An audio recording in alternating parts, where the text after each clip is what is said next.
Well, hey, good morning, and good morning. It is one of those kind of days. I'm so excited because it's the birthday week, not just America's, Moi's. And I was sitting here thinking about it when I grabbed this flag. How when I was a little kid, I don't know how my mom dealt with it. Ugh, my lips look dry. Hmm. This is just like when you're in your phone, you use it like a mirror. Yeah, I don't know how my mom dealt with it. That week, that was my birth. I started celebrating exactly 1 week before. I demanded to always wear red, white, and blue every day, all the way down to my underoos. And I don't know. I was like, I think 9 or 10 years old when I realized when they finally broke it to me that the 4th of July was not just everybody in the United States celebrating my birthday, that it was really our country. I don't know what I was listening to in school when they were teaching us about it. In one ear and out the other. That's the bell of purpose. I'm Loren Michaels Harris, and you have found your way into today, Upday, Wednesday's episode of Bathrobe Moments. And this is the bell of purpose, which means when you hear it ring, that something good happened. And we're saying, hey, let's get behind it. Hey, so I'm so glad you're here today. It's July 1st. Can you believe it? July 1st. And here we are. God, thank you so much. We're safe. Hopefully, most of us are healthy.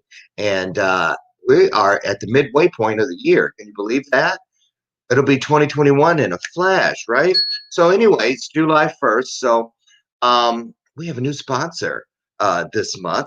It is Nikki's Naperville. One of Brian and I, it's our favorite place. They're like family to us down there. Dean, the son, and the father, who's in Greece right now. He got over there to visit his father. The grandmother passed away. And when he went to take care of that, COVID happened and he got stuck. And he's been there ever since. There's no travel in and out. Greece ain't playing with it. So anyway, Nikki's, yes, a great place for lunch if you're in the Naperville area. Lunch, dinner, they deliver. Get down there and check them out. The ribs are absolutely the best. You're going to see those ribs in a commercial during our break today. So Nikki's of Naperville. Oh, wait a minute. I almost forgot. We got to break you in today in true fashion. Wait a minute. Is that it? There it is. Nikki's of Naperville. Yay. So anyway, we still love Symposium. Ooh, I'm just kidding. Anyway, I'm so excited about today's guest. You know how you meet people? Sometimes you meet people and you go, kind of look at them like, there's something about you. That's how it was when I met my guest today, Demond K. Ross. He is a coach, a speaker, a teacher, an educator, a father, and just an all-around great guy. Everybody loves Demond. You will too. We're going to get him in here so he can tell you what's going on in his life. Now, I'm trying to think. Knowing him, he probably rode a bike today because yep, there he is.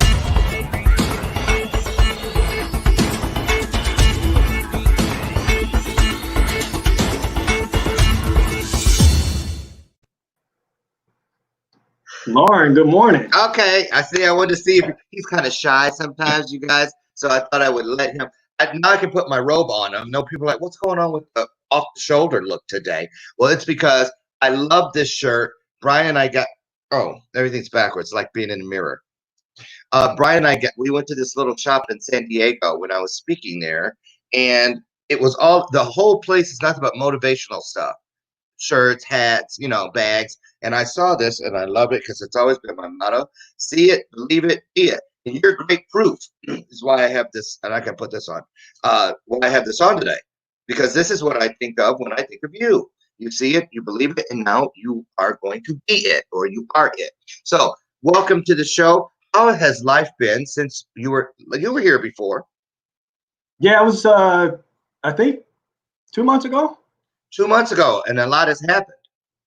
Yeah, lots going on. I've done a lot of work with you, and I got my first article published in the Global Achievers magazine. So very proud of that and excited. Yeah, and getting a lot of support, and just been a really fun, exciting time right now. Awesome. We're going to talk about that article before we get out of here today and your debut in an international magazine. So happy for that.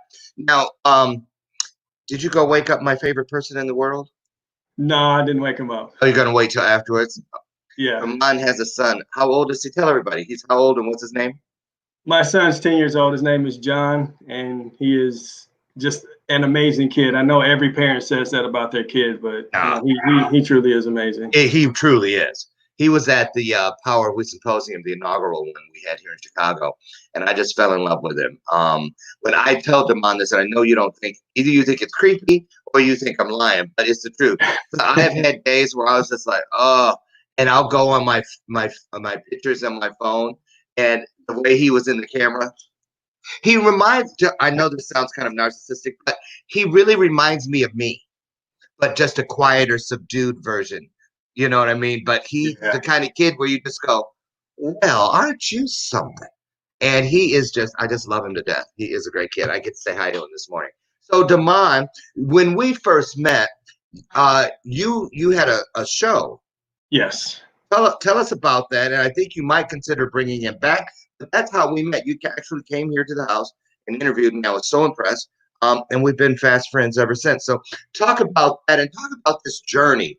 What happened? Because I think it's great for people to share the journey. How it's sometimes it's back, then forward, 2 steps forward, 1 step back. Yeah. But it all plays into the master plan. So talk about that. How have things changed over the years since we met?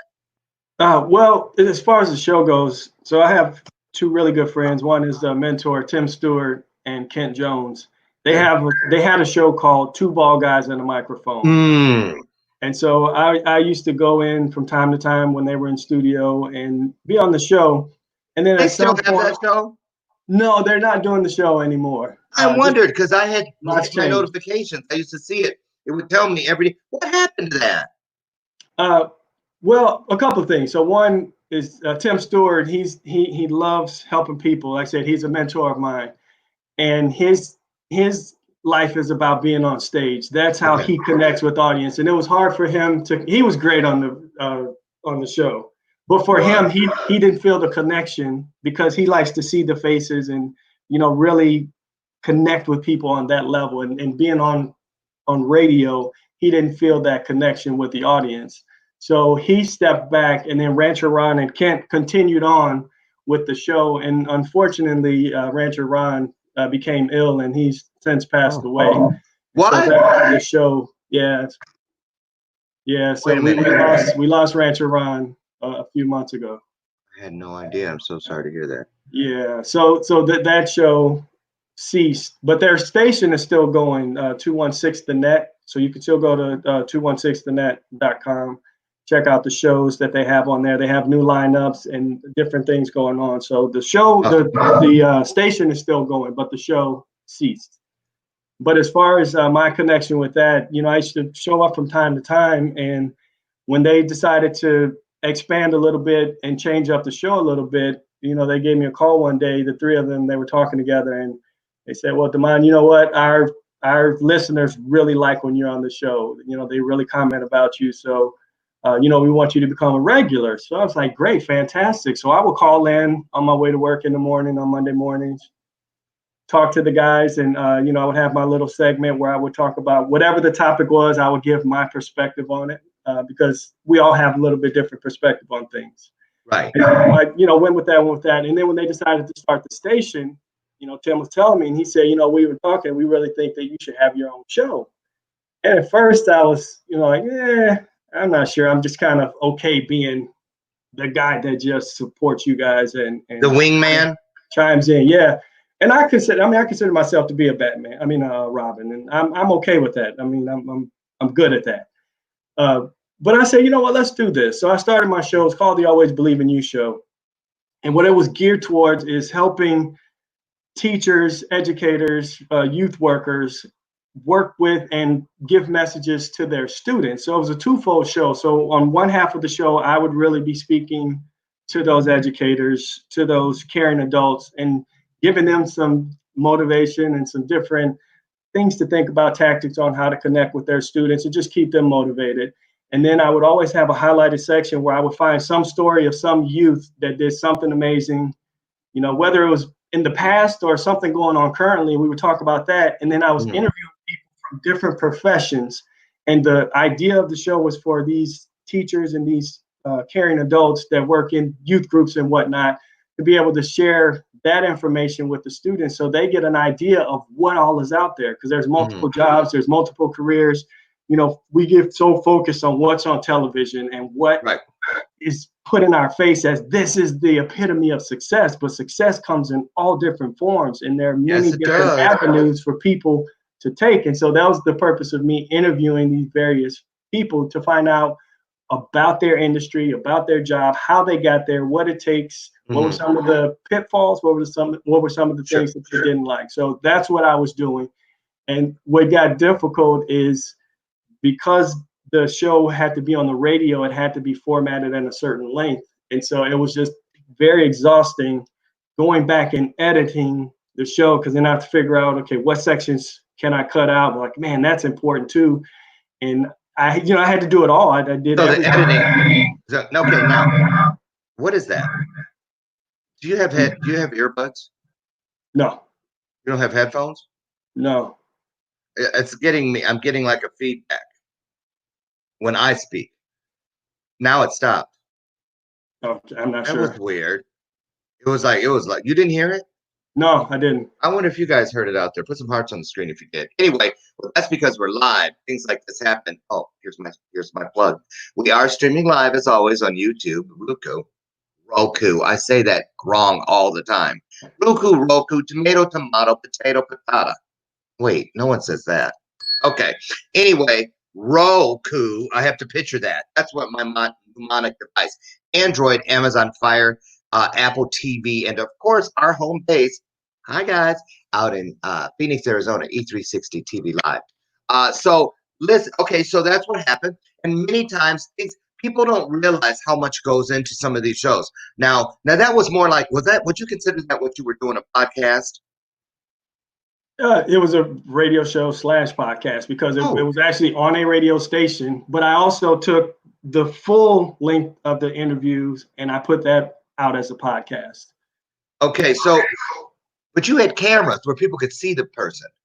Yeah, I did film it. I didn't get them ever put up on YouTube, because that was a part of the massiveness. Like, man, how can I get all of this done? Okay, now I get it. And I'm panicked because my backup coffee is sitting a few feet away in the kitchen. So at some point, I'm going to let you talk so I can get up and go get it. But anyway, let's talk about your work. I find the work you do every day pretty fascinating with the kids.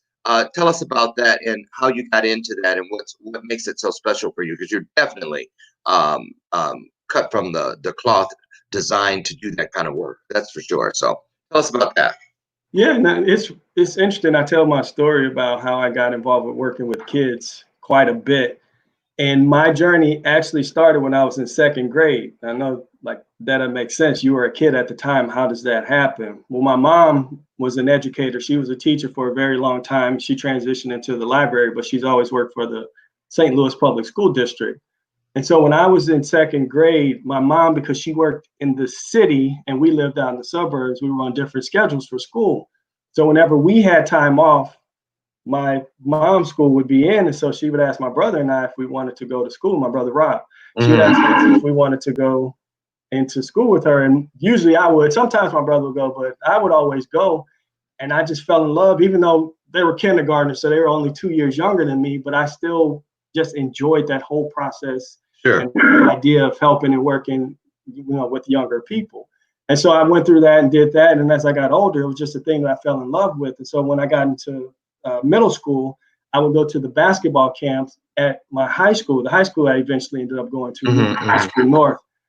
And when I got to 8th grade, going into high school, just as big of a passion for me to want to be a part of the basketball program and the tradition of Lutheran North, I couldn't wait to work at the camp so I could work with younger people and help educate them and teach them the game of basketball. And so it's just always been there for me. It's just something that I've always loved.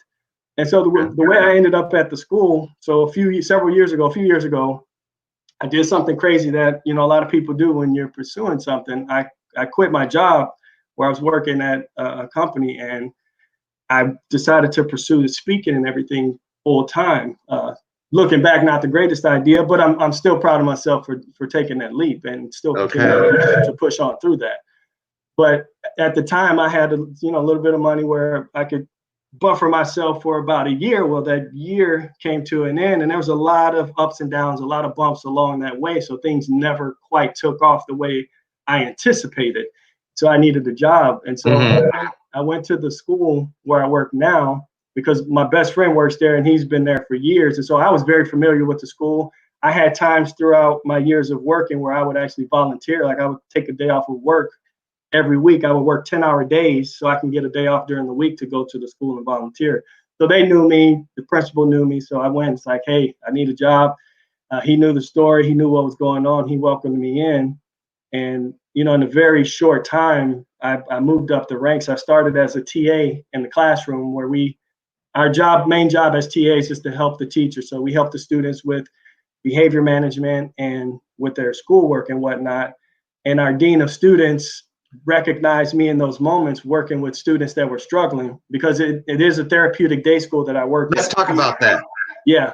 Therapeutic day school. So they are hearing that sound. Robert says it sounds like at first someone's clearing their throat. But that last one sounded like video game gunfire. I don't know what it is. It starts backing. I don't know. Maybe it's this fan because it's really hot. Let me turn the fan off and see if that helps. Okay. Hi there. How's everybody doing? Hi, JB. Hello, Tuber. How are you? Out in hot Phoenix. Is it hitting the hundreds yet? Therapeutic day school. So this is mainly for kids that have some type of emotional or behavioral issue, right? So they're great kids that have a challenge. Now, I always say to people with my work with kids, because you've been there, you've been to the Power We Symposium and that sort of thing, and it just tickles me to death when they point to a certain kid and they say, oh, he's special needs or she's special needs. Well, first of all, I believe all kids are special, and I believe all kids have needs. So doesn't that cover it? But the kids that you work with, they just need a little extra something, a little extra love, a little extra healing. And talk about are all of these situations with these kids, they're not all things that require medication. Some of it requires just the right kind of a tone in your voice or a hug or support or a supportive look even. Talk about that. And that, because I believe people that do what you do have a calling. It takes a special kind of person to work with these special. Yeah, so like you said, we have students with varying ranges of social and emotional disorders. We do have students that require medication, but most of the students that we work with, it really boils down to a self-esteem, self-image, issue. Really? Yeah, absolutely. If you look at most social emotional disorders, and a lot of that stems from some form of trauma that they've gone through. Mm-hmm.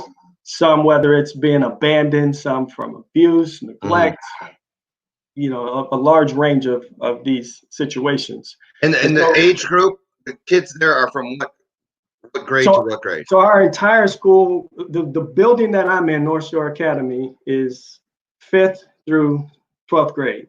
Oh. So on one floor, we have the middle school, 5th through 8th grade, and then on the other floor is the 9th through 12th grade. We also have an elementary school in another location for K through 4. Hey, I have a question. Yes.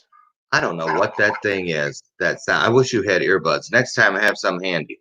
Usually if you what? I'll see if they'll connect.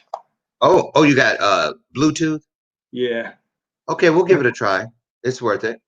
My question is, I'll get it out there. And if any of you, I kind of had ADHD, it's now we know, but back then they just said I had what did they say? That I was always like a kid that was like running all over the place. Today we know it as ADHD, and I am on medication for that today. Now, have you ever seen siblings in that school? 2 kids or 3 kids from the same family in that school? Yeah, in the time that I've been there, we had recently we've had a group of or a pair of brothers that were there at the same time. They both exhibited the same behaviors, but a lot of their stuff stemmed from the trauma.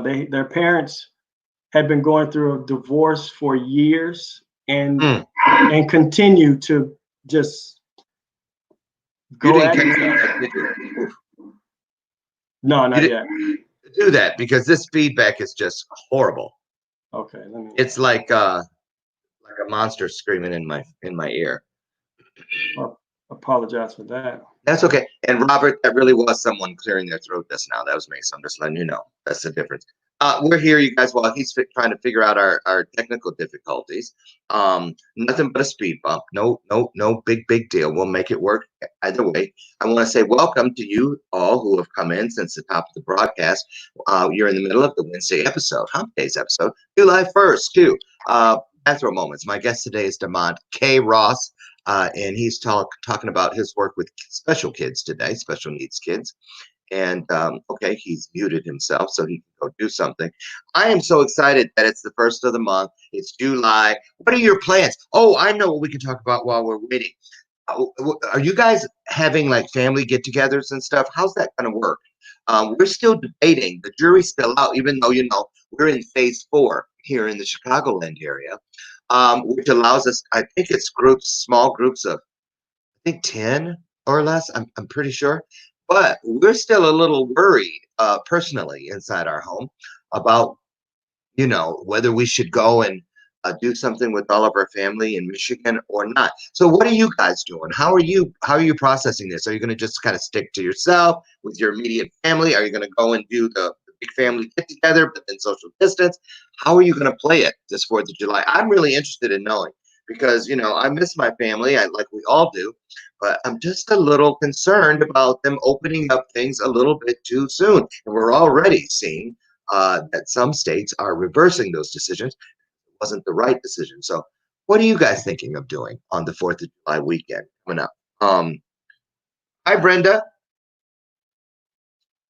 Brenda, you have a large family. Are you guys getting together on the 4th of July? What are your plans? Or is everybody still scared? Because Brian and I are terrified. Not terrified, but we're just, we're erring on the side of caution. Let's put it that way. Because you don't know where people have been. That's the thing. Why go to all this trouble to do the right things all this time and then go sit across from somebody who hasn't done it at all?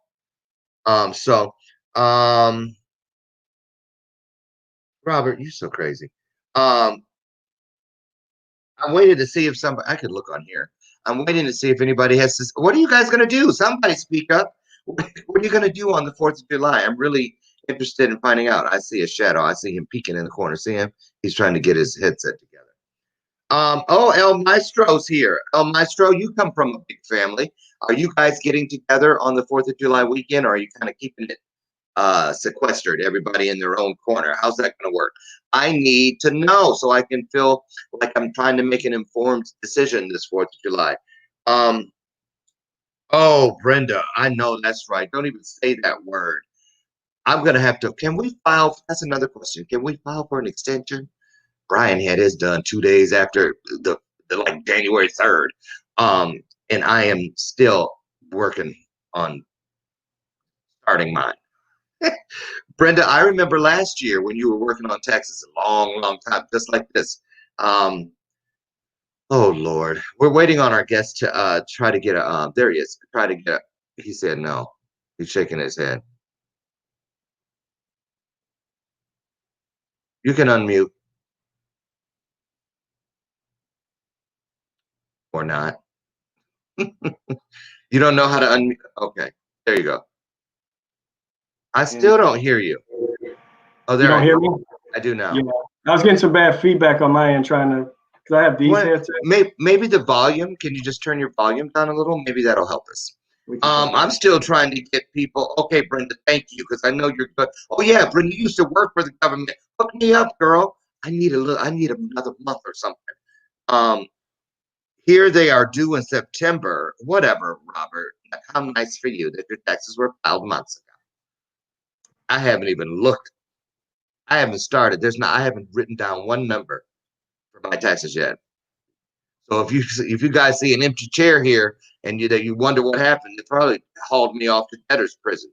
Hopefully not. Okay, El Maestro says that they are getting together and they're meeting at Starved Rock State Park. That sounds fun.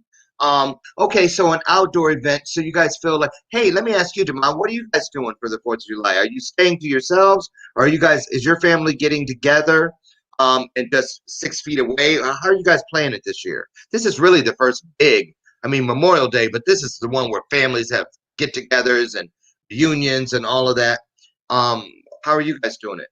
Well, all of my family's in St. Louis, so I won't see them at all. So it'll just be my son and I will, be here and just do what we do on a normal Saturday. Do what you do. Hi, honey. Okay. Well, it's my birthday. It can never be a normal Saturday. I'm just saying. Well, are you going to go to fireworks? I don't know if they're having them. I'll have to check. But where I live is really perfect. I just got to go out down the sidewalk 10 paces and I got a clear shot because they're done right behind the lake and across from me. Well, I bought some from Target. Those aren't real. I got to go over to Indiana and get that real stuff to see. But I'll only do that if we're someplace safe. There's too many trees in this neighborhood. So let me get back to to this interview with you. And what I want to talk about now. Oh, bye. I loaded the car already, honey. Have a good day. Is my sound better? What? Is the sound better? Let's see. Yeah. Okay. It's not happening right now, but then it stopped before and started again. So let's see. Okay. So listen, let's talk about this. What is it that, what do you reach for, Demond? Because there are people out there who have started, and I know JB, fellow tuber, is trying to break in, segue out of law enforcement into doing what we do. Excuse me. And so, but there have been no stumbles, not really stumbles, maybe speed bumps, things that you hope will work a certain way and they don't. We all experience them. I want to ask you this. So do you feel that you were the person who quit the job to do this thing at the school, you walked away from the other thing? How do you feel as far as influencing? A lot of people will always run a regular job parallel, like you're doing right now, and then hopefully one day be able to stop the regular job or the 9-to-5er and start doing what they really want to do, which is impact and influence people from various stages, meaning whether it's a show, live stages, staging events, so on and so forth. But then things happen, like with the show. Now, you invested in a lot of equipment. Where is that equipment now? And do you plan on picking it up again? I'm trying to get to the thing about that. I don't believe that there are mistakes, that we make mistakes. I believe that we have we have speed bumps. I believe that we have little stumbles, but I believe that everything that we go through is it is creating our destiny. It is our destiny in the process of becoming. So it's not a mistake. Einstein said that the thousands of times that he was wrong about E=mc², the theory of relativity, he never once looked at one of those as a failure. He looked at it as I'm one formula closer to the truth. To the solution, right? To the solution, exactly. So talk about that. How did it feel when you packed away your equipment? How did it feel? How did you make yourself process what happened and not talk it up as a failure? Or did you? I didn't chalk it up as a failure because I didn't stop doing it because of the results. Okay. So that's why I don't chalk it up as a failure. And like you said, it's not dead to the point where I can't pick it up and do it again. And it's something that you and I have talked about if I were to relaunch, would I relaunch the same way? Will I do it a different way? And so those are things that I'm processing now and thinking about, because you're right, I invested, money in equipment, microphones, stands, all of these. You have cameras and everything. Well, the phones. I just had my phone. Oh, that's right. You had them on. You had a laptop that you had me impressed. I was like, I ran upstairs and put on some makeup. Listen, when we come back, I want to get more into what we just touched on about how when things change, how we keep getting back up, how do we keep moving forward, and what does it take to reassess, reevaluate, and create a whole new plan for how you still plan on impacting the world. So we're going to talk about that when we get back. I don't want you guys to go anywhere. Now would be a great time, you guys, to call somebody, hit the share button, just to let somebody know that we're having some fun over here on the front porch of Bathrobe Moments. We'll be right back.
Okay, we're back with Demond K. Ross.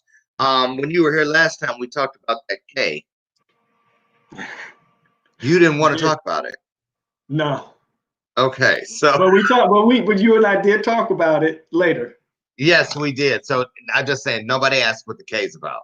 And no, it is not Karen. I'm just saying because that's how I tried to trick it out of you. So anyway, let's talk about before we went to break, I was asking you what it felt like when because you had a big setup, you were traveling all over, you came here, and now you've done some other things. You have this. You went and you really took a dive into some big time coaching to become a certified coach. Talk about feel. How did you choose the right kind of coach to become? Well, as far as the coaching, again, it just goes into everything about me wanting to help other people. And the main thing is I know very well what it feels like to have limiting belief and to be fearful of going after the thing you want fully. Now, it's one thing to stick your toe in the water, feel it, pull it back out, stick your toe in the water, pull it back out, and to continue to go through this process over and over again. Well, I wanted, as I'm progressing through that loop, I want to help other people because I know what it feels like. I want to help relieve other people from that loop. And so I got connected with the Augmandino Institute, and they have a program called Habit Finder. And so what the Habit Finder does is it measures your habits of thinking. And what made me really fall in love with that, because there are a lot of profiles out there that do very great and wonderful things. And they tell you about your personality and the things you do and how you feel about certain things and your reactions to certain things. What Habit Finder does is it takes you a step deeper and gets you right to the heart of your thinking, because it is our thinking that leads our action and our habits. And so what Habit Finder does is we help people identify certain habits of thinking that are supporting them, as well as those that are sabotaging them, and help people adjust those where needed to change those sabotaging habits of thinking into supporting habits of thinking. So basically, you're putting certain things that are of negative nature on mute, and then turning up the volume on those things that you probably take for granted because they come natural and you're doing them right. So they don't stand out as anything other than, well, isn't that just what you do? It's just me. Yeah. I get it. So since you've been doing this, what is the one thing you find when you're talking to people is their number one pushback about change? What is the number one reasoning, or basically call a spade excuse? People saying, well, it sounds good, but right now I just can't afford it, or right now, what are you hearing? Because I know what I hear. I want to hear what you hear. Yeah, generally it boils down to I can't afford it, and it's one of those things where so for a lot of people you can't afford not to do it. Mm. But we're so conditioned to looking at things of what it's going to cost, meaning the upfront, and we don't look at the long term. How much is it going to cost me in the long run? One of the examples that I hear people, coaches from all different ranges, talk about, particularly like, let's just say, for example, somebody who's having trouble in their marriage and they need help with that, and they say, "Oh well, I can't afford to pay for this coaching that I'm going to need to help me with this situation." Because they're not thinking of how much it's going to cost if you end up going through that divorce and you don't reconcile and fix your relationship. So it's just having that mindset and looking at the value, because there's a difference between value and cost. So a lot of people look at cost, the immediate outgo, but they don't look at the value, the long-term effect that that's a great point. That's a great point. And I also want to throw this in because we're guilty of it. Brian and I both, right here in this house. You know, we'll buy things that, for instance, right now we have one of those big blue balls that you're supposed to, like, you know, do your sit-ups on and stuff like that. Yeah. Because, you know, we're dealing with the COVID-20 right now, the 20 pounds that COVID helped us get, you know. And we also have a bag of stretchy things that you put down and you do this. That came in the mail through Amazon the other day, and they're both are just as fresh and new as the day they came off the assembly line. And we spend the money. So my point is, we'll spend the money on things that we don't use, but in our mind we have great intentions. But you know what they say: the road to hell is paved with good intentions. So I look at that and I go, you know, that's just like people who buy my coaching or they buy my digital training program and they never even open the welcome module. They have good intentions, but then they just don't have what it takes, which is I refer to as 5 pounds of pressure, because it takes 5 pounds of pressure to pull the trigger on the starter gun. And they're off, you know. And so what do you suggest to people to help them find that 5 pounds of pressure that they need to actually get started? Because I know from my days in wellness and transforming my body and the bodies of others, I always looked at the 30-day. If I could get people to do something every day consistently for 30 days, they could see results. Now, I think we all knew when we all start seeing the needle move in the direction we want to go, it changes everything. How do you feel about that? Yeah, you're absolutely right. And with a lot of people, like you said, getting started for some people is the hard part, or continuing to go. And it can't be a thing of just making or having an intention. You have to be very clear about what it is you want. So I think for coaches, helping people really identify their pain points, but not stopping there, helping them to envision and think about what will it be like if we can get rid of that pain. And you get people in that, and so their minds is thinking on, okay, this is what my life could be if I do this. So you help with that, and that's a start. And then the other thing that a lot of people struggle with is just getting things done. So real simple thing to help people that have trouble with this is to set up a system of which you find something that you want to do, something you want to work on, or if you're just having trouble, like I just have trouble sustaining focus or concentration with a thing, pick something very small. And I don't care what it is. I don't care if it's you've got a table in your kitchen that has been a mess for a while, or a room, or whatever. You don't like to read. Pick something. Pick a time every day where that time is dedicated to that. And for 10 minutes, not 20, not a half hour, not an hour, 10 minutes, grab your phone, because we all have them, put 10-minute timer on there, and your goal is to do that activity for 10 minutes. Not to complete a masterpiece, not to create a thing of perfection, not to finish cleaning the room, just to be in that sustained activity for 10 minutes. Do that every day, and as you continue to do that, you'll build up the muscle to concentrate and to be able to do more and more work to get those goals. Be more productive. Yes.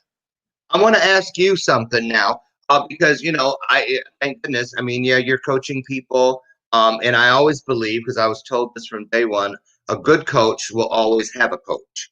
And that's the case with all of us. I have one, you have one. Some people have two. Now, you just recently had your first article published in a magazine, and that was that. How did that make you feel? And does it help you believe or have more mental investment inside of what you're doing? How does it make you feel? Was it, I mean, did it change the game for you at all? Is what I'm getting at. Uh, um, Putting something on your resume that was never there before. How does this make you feel? Because I see a lot of action on Facebook about it the last few days, and I was curious. Talk about that for a minute, because I believe it's important that we take our victories and celebrate them, no matter how large or small they may seem. And when you have something to celebrate, I believe it can be a game changer. What say you? Yeah, I absolutely believe that. I'm glad you said that, because that is one of the things that, when I talked about that 10-minute process, is getting those little victories, and it helps us to see that we're going in the right direction and that we have progress. And you're right, it does. Like, I was super shocked when I saw all of the comments and everything that people were doing. I didn't expect it, because it is a big deal, but you just don't know how it impacts other people and what other people see. So it does make me feel a little bit different, and it shows that because my trajectory has been slow, and that's all due to me. Like, there's no finger pointing. There's nobody else out there that has slowed my progress down more than myself, more than me. As I said, sticking my toe in the water, pulling it out, getting a little bit of traction, something happens, and I go, okay, well, maybe I'm not supposed to do this. So to have something like that happen, it does a huge thing for my confidence. And I did have to sit and say, like, man, this is something to be proud of and celebrate. Because what a lot of people do is, when things like that happen, is they go, oh, well, I got lucky, or that kind of happened, but I don't want to celebrate. Or they say, well, I don't want to get myself too up, because I know the letdown is around the corner. Right. We need that dopamine drop, that drip from those successes. And so, yeah, dude, it was amazing. I was on a mastermind call yesterday, and one of the guys who's mentoring me in that group brought it up, and everybody just congratulating me and saying, way to go. It's amazing. So yeah, it's definitely helped with my confidence and helped me. Yeah, sorry. Yeah, no, I'm just saying. So what do people do when they have that momentary victory? Because every day that we get past it, it starts moving. It's it dims, the light on it dims a little bit, it dims a little bit. So how do you plan on leveraging all of this dopamine drip and this feeling of yes, an accomplishment? How do you leverage it before it becomes a distant? Oh, there it goes down the road. I can barely see it. What are your plans? So, I mean, do you write another article and submit it somewhere else in hopes of getting picked up? Or, excuse me, how are we gonna leverage it? Well, yeah, I will be writing more articles, because I love sharing and helping other people. I know, working with you, working towards doing a webinar. So that's another thing. But the whole idea is to keep that next goal in mind. Because a lot of times what happens is, when we hit our goals, we feel like, yes, I've made it. And then, instead of pressing the gas a little bit more to get to the ultimate goal, we let up off the gas and go, whew, yeah, I did something big. Look at me. Right. Now I'm gonna stop you. I'm gonna stop you as the coach. And because I really believe this. I believe there's a difference between keeping that goal in mind and keeping that goal in front of us in the real world. Because a lot of people will keep it in their mind, but there's so much. It's like a big meteor shower in there with thoughts and fears and dreams and all kinds of things shooting around in there. So I like to take those things out of the chaos that can be inside of our minds and put it somewhere. Write it on a post-it note. Put it on a card. Put it on the refrigerator. Whatever you need to do, because I'm a firm believer that when you have something like this, you're riding that wave, you're on the surfboard of accomplishment. It's nice to go and put money down on your next surfboard. so that you're ready, you're preparing. I know I'm going to ride the next big wave on a different board. I already know that. So I'm going to go and so really do something with what you have, because I believe that's the greatest joy within a blessing, is to, when you always try to have something in front of you. If you're going to be speaking on a stage July 13th, soon as July 13th comes, you should already have put something in place for August 19th or whatever, so that you have something to look forward to. I believe what stops a lot of people, tell me how you feel about this, is when we put all of our aspirations inside of the calendar of someday or one day. Because those days never get closer. But if you put something on in June or July or September of 2020, September, I'm going to do this or have done this, that day keeps moving closer. And so, you can't get away from that reality. And that's the difference between one day, someday, and an actual date on the calendar, reality. How do you feel about that? Absolutely. Yeah, you have to have those stopping points along the way. Those, like I said, those many goals, to have those many victories, to have those many celebrations. That's right. That's right. Can I ask you, are you a person who do you believe in New Year's resolutions? Do you ever write those for yourself or create those for yourself? No, because a year can start today. A year is 365 days. It's not confined to a calendar. So I can make a New Year's resolution right now to come back to 2021, to July 1st, 2021. So no, I don't look at when the calendar year, turns, the calendar, the page changes, that we have to sit and go, oh my God, let me set a new goal. Because where most people fail, as you just mentioned, is not having those steps along the way. So they're looking at the following year, calendar year. But what happens when you get to that 30-day, that 60-day, that 90-day mark? If you don't have a goal to hit by that day and your only target is that far off date, like you said, you're going to lose steam. Right. Now, here's something interesting that I know somebody out there picked up on. They were like, wait a minute. Didn't he say he went and he got certified through the Augmentino coaching program? So he did that, but then he started coaching with Loren. Talk about that. Why sometimes we get one piece of the puzzle, but we still need help. That's why all coaches have coaches. Because some people think that, I go and I get John Maxwell coaching certification, and now I'm ready to change the world in all ways, which may not be the case, which is why they end up, in most cases, not doing it at all. Why? Because we still have things within our own world that need to be, an emery board needs to go to get hangnails off, or some polish, some Carnex, bring out the shine of what we're trying to do. So talk about what made you make that decision, because in my opinion, Damon, that's one of the hardest decisions for people to make. A lot of people would have just said, I went and I paid all this money for this certification, and it's not doing a dang thing. What, that stupid program, they tricked me, and then they start perpetuating that negativity to other people. When somebody says, I'm thinking about taking a certification program for coaching, don't do it. I did it and it didn't get me shit, or whatever. But then you decided, well, wait a minute. Is it the program that's not working, or is it me that's not working the program?